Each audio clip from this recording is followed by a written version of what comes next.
Student welcome to our YouTube channel commerce with Kanojia ma'am. तो students, आज का जो हमारा टॉपिक है वो है इंफॉर्मेशन टेक्नोलॉजी एक्ट 2000। तो आज की टॉपिक के अंदर यानी आज की वीडियो के अंदर हम कवर करेंगे इंफॉर्मेशन टेक्नोलॉजी एक्ट 2000 के बारे में कि क्या है। तो देखिए स्टूडेंट, चलिए स्टार्ट करते हैं। फर्स्ट ऑफ ऑल इंट्रोडक्शन पढ़ेंगे हम इंफॉर्मेशन टेक्नोलॉजी एक्ट 2000 की। तो देखिए इंट्रोडक्शन में स्टार्ट करते हैं आज की video. Digital technology and new communication system have made dramatic changes in our lifes. देखिए जो डिजिटल टेक्नोलॉजी आज के टाइम आ गई है, नए कम्युनिकेशन सिस्टम्स आ गए हैं, उसने एक बहुत बड़ा चेंज लेके आया है हमारे लाइफ के अंदर।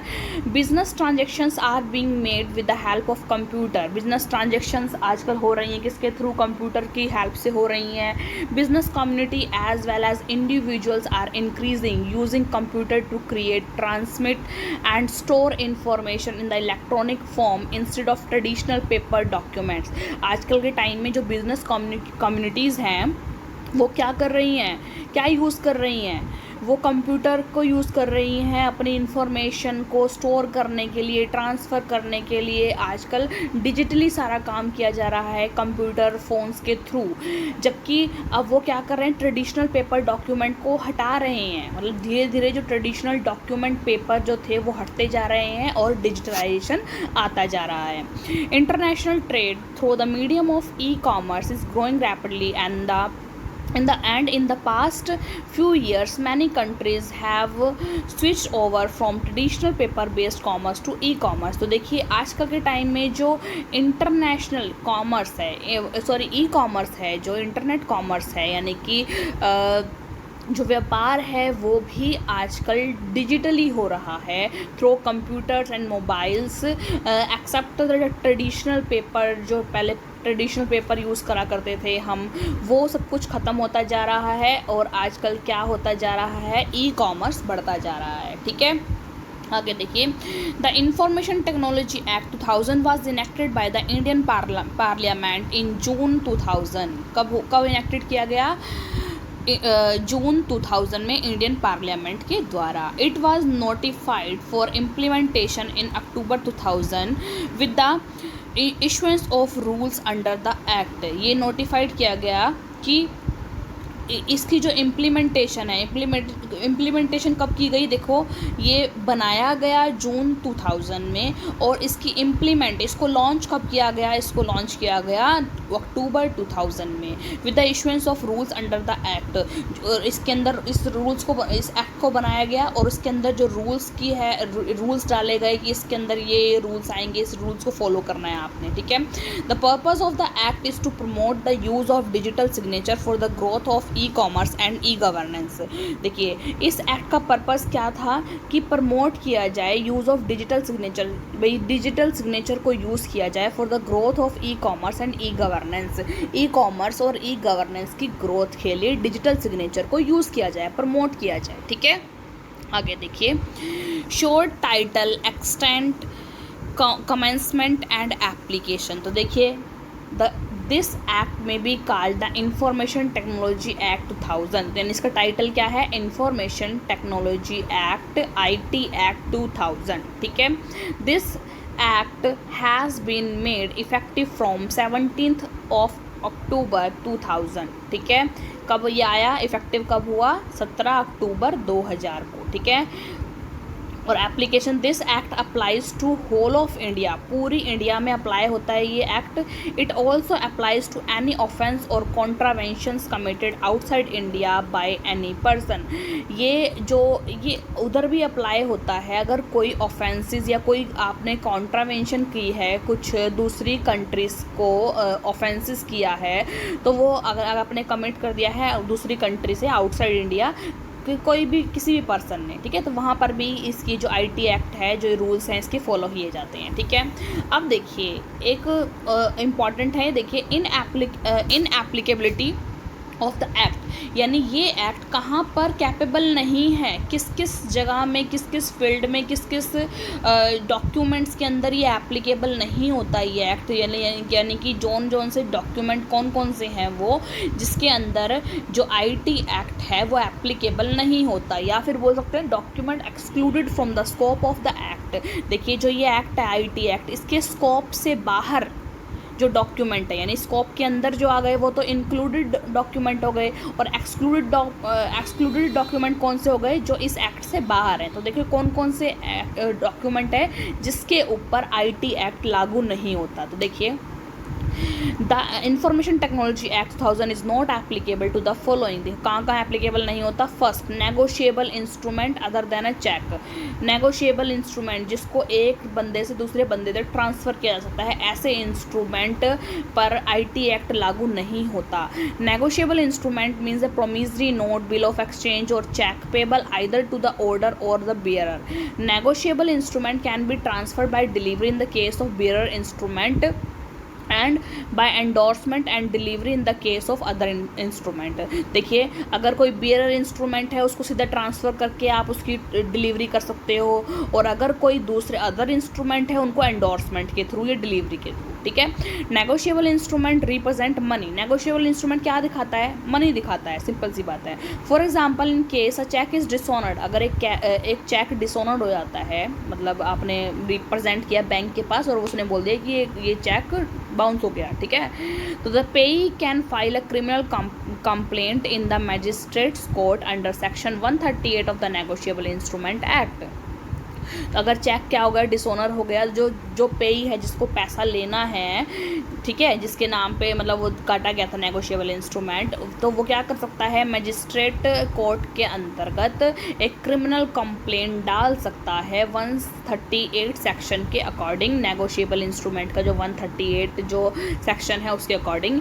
इन case he wants to invoke section 138 he has to produce the bounce cheque along with his complaint to the magistrate. अगर वो मतलब उसको इस केस में वो चाहता है कि अगर इन्वॉक करना चाहता है सेक्शन 138 को, तो उसके साथ में क्या कर सकता है, जो अपनी कंप्लेंट डालेगा उसके साथ में वो चेक भी लगा देता है, ठीक है। Hence the act has rightly excluded negotiable instrument from the preview of the law. इस प्रकार वो क्या जो एक्ट है, जो ये एक्ट है नेगोशिएबल इंस्ट्रूमेंट से एक्ट से बिल्कुल अलग है, यानी कि जो आईटी एक्ट है वो नेगोशिएबल इंस्ट्रूमेंट एक्ट से बिल्कुल अलग है, ठीक है। दूसरा देखिए पावर ऑफ अटॉर्नी। अगर एक फर्स्ट हो गया नेगोशिएबल इंस्ट्रूमेंट आईटी एक्ट के अंतर्गत नहीं आता, और दूसरा है ए पावर ऑफ अटॉर्नी इस एक्ट के अंदर नहीं आती। Power of attorney is an instrument empowering the specified person to act for and in the name of the person who execute it.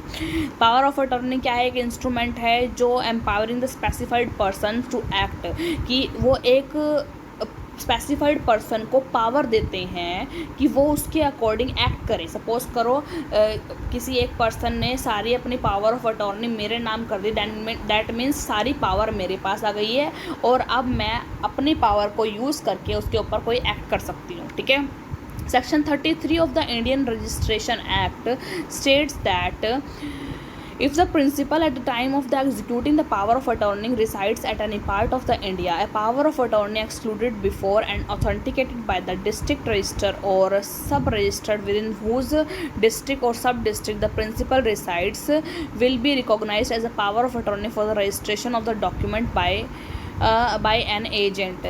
देखिए कोई अगर कोई प्रिंसिपल है वो अपनी पावर ऑफ अटॉर्नी अगर एक मतलब एजेंट को देना चाहता है, तो जिस डिस्ट्रिक्ट में वो रहता है उस अकॉर्डिंग उसको देनी पड़ेगी। तो उसी के मतलब जो ऑथेंटिकेशन कहाँ से होगी, उसी डिस्ट्रिक्ट रजिस्ट्रार के अकॉर्डिंग होगी या सब रजिस्ट्रार के अकॉर्डिंग होगी, विद इन हुज डिस्ट्रिक्ट और सब डिस्ट्रिक्ट द प्रिंसिपल रिसाइड। जिसमें प्रिंसिपल, मान लो मैं प्रिंसिपल हूँ, आपने एजेंसी कॉन्ट्रैक्ट पढ़ा होगा, प्रिंसिपल होता है, एजेंट होता है और थर्ड पार्टी होती है जिसके साथ में कॉन्ट्रैक्ट किया जाता है। तो प्रिंसिपल होता है रियल ऑनर ऑफ द जो भी चीज़ है उसका रियल ऑनर होता है प्रिंसिपल, और एजेंट होता है जो प्रिंसिपल के बिहाफ पे वर्क कर रहा होता है।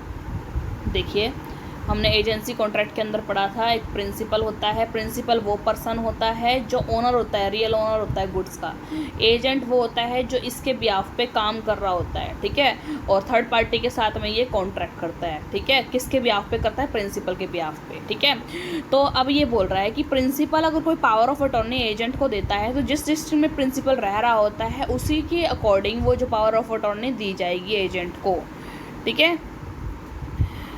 तो जो यानी कि पावर ऑफ अटॉर्नी का जो केस है, जो डॉक्यूमेंट्स हैं वो किसके अंदर आते हैं? एक minute,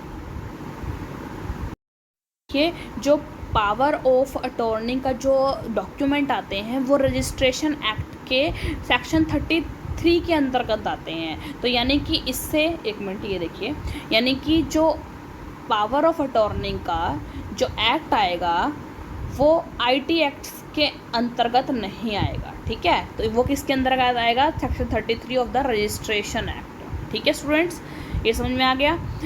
Therefore, the instrument of the power of attorney is rightly excluded from the purview of the law। इसलिए जो ये लॉ है, किसका लॉ? आईटी एक्ट का लॉ है, उससे ये बाहर आ जाएगा, ठीक है, यानी कि उससे एक्सक्लूड आ जाएगा इसका डॉक्यूमेंट। इस आईटी एक्ट के अंतर्गत पावर ऑफ अटॉर्नी को हम इंक्लूड नहीं करेंगे। तीसरा है trust as defined in section 3 of the Indian trust act 1882। जो इंडियन ट्रस्ट एक्ट है, जो भी ट्रस्ट का जो काम होता है उसके अकॉर्डिंग, जैसे ट्रस्टी जो ट्रस्टी खोल रखे होते हैं, मान लो कोई ट्रस्टी का हॉस्पिटल है, कोई ट्रस्ट का स्कूल है, ठीक है, इस तरीके से। तो जो ट्रस्ट है वो सेक्शन 3 के अंदर ऑफ इंडियन ट्रस्ट एक्ट के अंतर्गत आता है। तो अगर कोई ट्रस्ट से रिलेटेड कोई भी डॉक्यूमेंट है तो वो इंडियन ट्रस्ट एक्ट 1882 के अंतर्गत सेक्शन 3 के अकॉर्डिंग अंदर आएंगे, ना कि आईटी एक्ट 2000 के अंदर। तो ये आईटी एक्ट 2000 से एक्सक्लूडेड डॉक्यूमेंट है। A trust can be created by will. Trust किसके द्वारा क्रिएट किया जाता है? विल के द्वारा, ठीक है। If the trust is created by A will, the will require attestation. अगर विल बनवाते हैं, मान लो विल होती है अपने, मान लो जायदाद की, जो संपत्ति की जो सारा डॉक्यूमेंट होते हैं वो विल होती है, ठीक है। तो अगर ट्रस्ट विल के थ्रू बनाई गई है तो द विल रिक्वायर अटेस्टेशन, तो उस विल की अटेस्टेशन होगी, ठीक है। Attestation is not possible if the trust is created by will executed by the electronic record. और देखिए अटेस्टेशन ना इलेक्ट्रॉनिक रिकॉर्ड से नहीं होगी। अगर आपने जो विल है वो इलेक्ट्रॉनिक रिकॉर्ड के थ्रू निकाली हुई है, बनाई हुई है, तो वो अटेस्टेशन नहीं होगी उसकी। Hence it is rightly excluded from the purview of the act. और इसलिए ये जो है इस एक्ट से बिल्कुल बाहर है, ट्रस्ट वाला भी, ठीक है। क्योंकि इस एक्ट के अंदर क्या होता है, सारा डिजिटली काम होगा, जो सिग्नेचर होंगे वो डिजिटली होंगे, अटेस्टेशन होगी वो डिजिटली होगी, सब कुछ डिजिटल होगा। लेकिन ट्रस्ट के अंदर अगर विल बनी होगी तो वो इलेक्ट्रॉनिक फॉर्म में नहीं होगी, ठीक है। आगे फोर्थ देखिए, अब विल, हाँ विल है मतलब जायदाद, कम संपत्ति के जायदाद के जो पेपर होते हैं वो जो, ठीक है। A will require attestation bye at least 2 witness. जो विल है ना, जो विल बनाते हैं वो कम से कम 2 विटनेस से साइन जरूर होने चाहिए। If a will is executed by means of electronic record it may not be possible to get attestation of 2 witness. अगर सारी विल इलेक्ट्रॉनिक रिकॉर्ड में बनाई जाएगी तो 2 जो विटनेस हैं उनके सिग्नेचर उस पर होना पॉसिबल नहीं होंगे, ठीक है। Hence wills and codicils are rightly excluded from the preview of the act. इसलिए जो विल्स हैं मतलब जो जायदाद संपत्ति के पेपर्स हैं, इसलिए उनको डिजिटली नहीं बनाया जाता, इसलिए इस एक्ट के अंतर्गत से वो बाहर आते हैं, आईटी एक्ट से बाहर आते हैं विल भी। तो एक ट्रस्ट हो गया, विल हो गया। आगे फिफ्थ देखिए, any contract for the sale or convenience of immovable property or any interest in such property. यानी कि अगर हम कोई प्रॉपर्टी खरीद रहे हैं, बेच रहे हैं, उसके जो डॉक्यूमेंट्स हैं वो भी हम क्या नहीं कर सकते, डिजिटली नहीं बनवा सकते, ठीक है। सिक्स्थ है, any such class of documents और transactions as may be notified by the central government in the official gazette. Official gazette के अंदर कोई भी डॉक्यूमेंट है, कोई ट्रांजैक्शंस हैं जो सेंट्रल गवर्नमेंट ने नोटिफाई की हुई है, उसको भी नहीं। ऑफिशियल गैजेट के अंदर जो भी सेंट्रल गवर्नमेंट का काम आता है वो ऑफिशियल गैजेट के अंदर आता है, उसको भी हम क्या नहीं कर सकते, डिजिटलाइज नहीं कर सकते, ठीक है। तो ये हो गई हमारी जो डॉक्यूमेंट है जो एक्सक्लूड है आईटी एक्ट से बाहर। तो कौन कौन से हो गए देखिए स्टूडेंट्स। फर्स्ट हो गया नेगोशिएबल इंस्ट्रूमेंट, दूसरा हो गया हमारा पावर ऑफ अटॉर्नी, तीसरा हो गया हमारा ट्रस्ट, और चौथा हो गया हमारा विल, और फिफ्थ हो गया जो हमारा मतलब कि जो भी हम इमूवेबल प्रॉपर्टी जैसे कि अपने बिजनेस की जो ऑर्गेनाइजेशन है, कोई लैंड है वो बेच रहे हैं तो उसके पेपर, वो भी उसके डॉक्यूमेंट भी उससे एक्सक्लूड होंगे आईटी एक्ट से। और एक ऑफिशियल गैजेट्स के अंदर यानी सेंट्रल गवर्नमेंट के ऑफिशियल गैजेट के अंदर जो भी नोटिफाइड होगा, नोटिफिकेशन होगी, वो भी इससे बाहर होगी। ठीक है स्टूडेंट्स, तो आई होप स्टूडेंट्स आज का जो टॉपिक था अपना आईटी एक्ट से रिलेटेड, जिसमें हमने इंट्रोडक्शन पढ़ा, आईटी एक्ट क्यों हमने बनाया, किस लिए बनाया गया, ठीक है, ये देखना हमने पढ़ा। उसके अंदर उसकी इनेक्टमेंट कब हुई, कहाँ कहाँ अप्लाई होता है ये, और फिर उसके अंदर हमने पढ़ा कि कौन कौन से डॉक्यूमेंट्स एक्सक्लूड हैं, मतलब बाहर निकाले जाते हैं, यानी जिसके ऊपर आईटी एक्ट का स्कोप नहीं है वो डॉक्यूमेंट्स पढ़े हमने, जिसमें नेगोशिएबल इंस्ट्रूमेंट आ गया, पावर ऑफ अटॉर्नी आ गया,